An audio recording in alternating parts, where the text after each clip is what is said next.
District for 5 minutes for questions. Thank you, Mr. Chairman and Ranking Member Castor, for holding this very important hearing today. Across the country, families are struggling to afford a home. In Michigan, the situation is dire.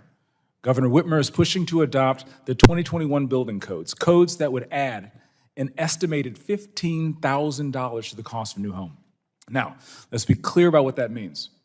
For every $1,000 increase in price of a home, 3,393 families are priced out of the market. By adding $15,000 in mandated costs, you're talking about tens of thousands of hardworking families losing their shot at homeownership. And why?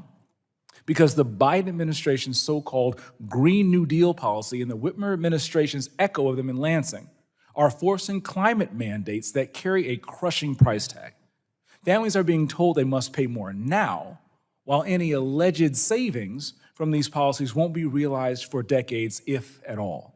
In the meantime, first-time home buyers are locked out, priced out, and pushed further from the American dream. The situation in Michigan is so severe that the Michigan Home Builders Association has taken the extraordinary step of suing the current administration in Lansing over these mandates, because they know what this means for families, builders, and the future of housing affordability in our state. But the damage doesn't stop there. The rush to green policies isn't just driving up home prices. It's also putting a dangerous strain on our electric grid. MISO, the regional operator for Michigan and much of the Midwest, is already running at dangerously low levels of reserve capacity. At this very moment, energy demand is hitting record highs as America races to power new technologies and compete with China in the AI revolution. These policies are undermining the reliability and affordability of the very system our economy depends on.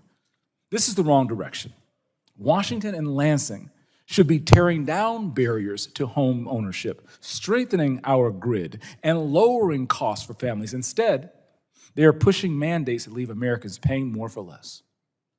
Mr. Hughes, can you articulate for us what happens to affordability when families are forced into an all-electric home versus being able to choose natural gas or other options? Well, for starters, I'm not very articulate, but I'll try.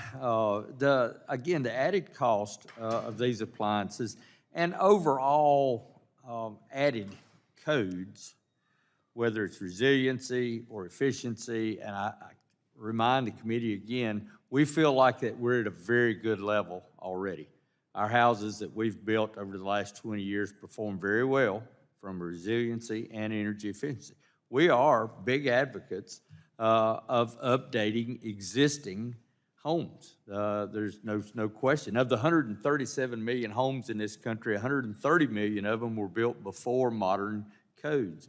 So we don't feel like the answer is to continue to pile on cost that homeowners can't already afford.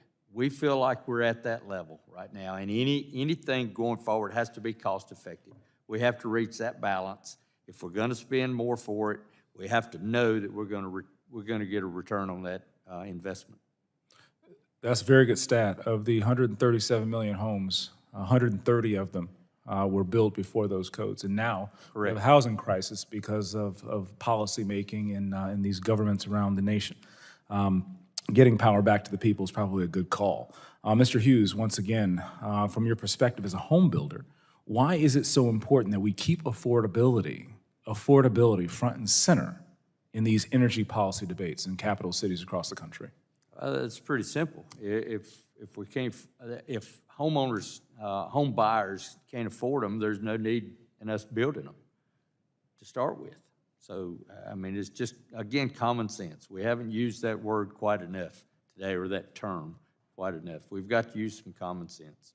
Well, common sense. I'm a big advocate, I'm a big advocate of energy efficient products. There's no question. I've used them for 25 years. You have to have that upfront money to begin with. We feel like we've reached a good baseline, and there's no need pushing it and requiring it when home buyers simply can't afford it. Well, common sense seems to be in short supply in this town, which is why I'm glad that you are bringing perspective from home. Thank you so much.